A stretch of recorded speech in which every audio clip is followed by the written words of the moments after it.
porque recordar es volver a vivir. La primera edición de Popular Mechanics apareció en Chicago el 11 de enero de 1902 y fue publicada por Henry Winsor. Durante sus 2 primeros años se distribuyó de forma semanal e inicialmente consistía en una sección de trozos técnicos escogidos de otras publicaciones y comentarios del propio Winsor. En la portada siempre aparecía una fotografía o ilustración grande. Al cabo de un año la circulación semanal de la revista había aumentado de unos cientos de ejemplares hasta pasar a las 20.000 copias. Para 1909 la circulación mensual de la revista ya lograba los 200.000 ejemplares y seguía aumentando. Al finalizar la Segunda Guerra Mundial, la circulación de Popular Mechanics, conocido en nuestro medio como Mecánica Popular, ascendió casi inmediatamente desde los 750.000 ejemplares hasta más de 1 millón de copias. En la década de 1950 la revista fue adquirida por Hearst Corporation.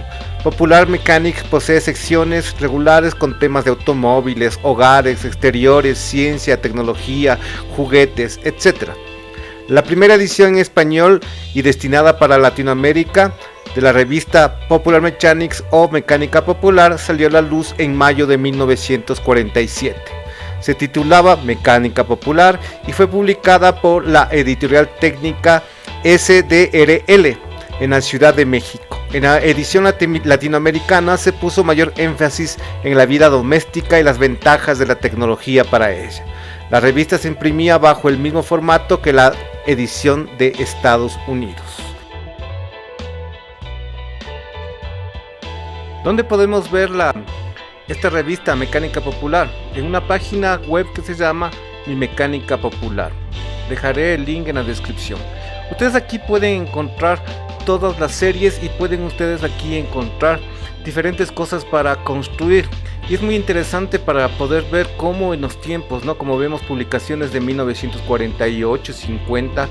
En el caso de que entre aquí donde dice juguetes para construir, y uno puede encontrar aquí, ¿no? Lo que se mostraba dentro de esta revista. Supongamos montaña rusa para pequeños.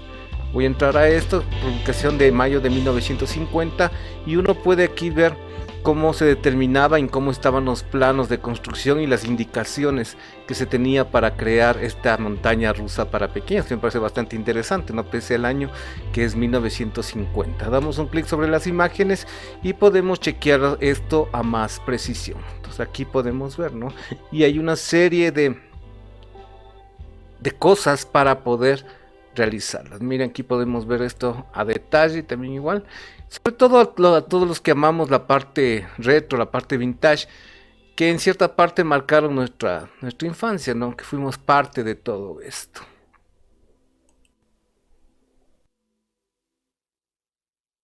Agradeciéndoles la atención prestada y chequen la página que está muy buena. Como les digo, para todos los amantes de los retro, es una página muy bonita. Muchas gracias.